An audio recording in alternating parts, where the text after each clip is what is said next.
Qeveria e ka kuptuar është gjithë këto kalime fondesh që ajo ka bërë her pas here në këto kompanit që kanë bërë këtë lloj anestezie, le të themi, të rinjve,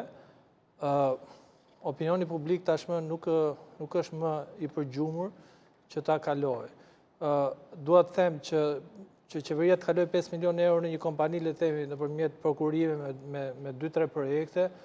janë të paktën 30 apo 40 veta që do i shikojnë ato dokumenta, Ministritë Financës, Ministritë Kulturës, Degën e Thesarit, dhe ishte diçka që qeveria nuk e fshihte dot në muajt e ardhshëm, le të themi në korrik, në gusht, në shtator, sepse besoj brenda shtatorit duhet ishin bërë këto 4-5 milion, flas në një mënyrë tjetër. Po ashtu,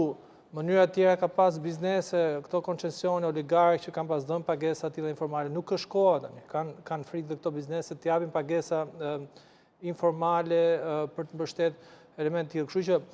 në këtë situatë shumë të vështirë me një opinion publik që është krejt kundër, patjetër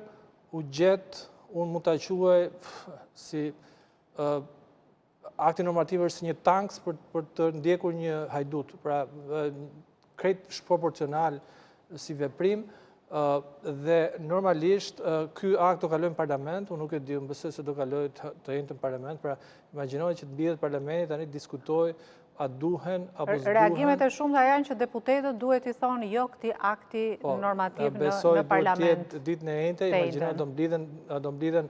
ato 80 deputet aty, Zeqineja dhe gjithë tjerët, do mblidhen dhe do thonë që ky koncert duhet patjetër, edhe është emergjencë e madhe, zjarret le të presin, edhe fatkeqësitë natyrore le të presin. Kështu që është ngjarje shumë e madhe që tashmë qeveria ka frikë të përdor metodat e tjera. Unë vetë kam kontakt me shumë individ brenda administratës publike, vetë qeveria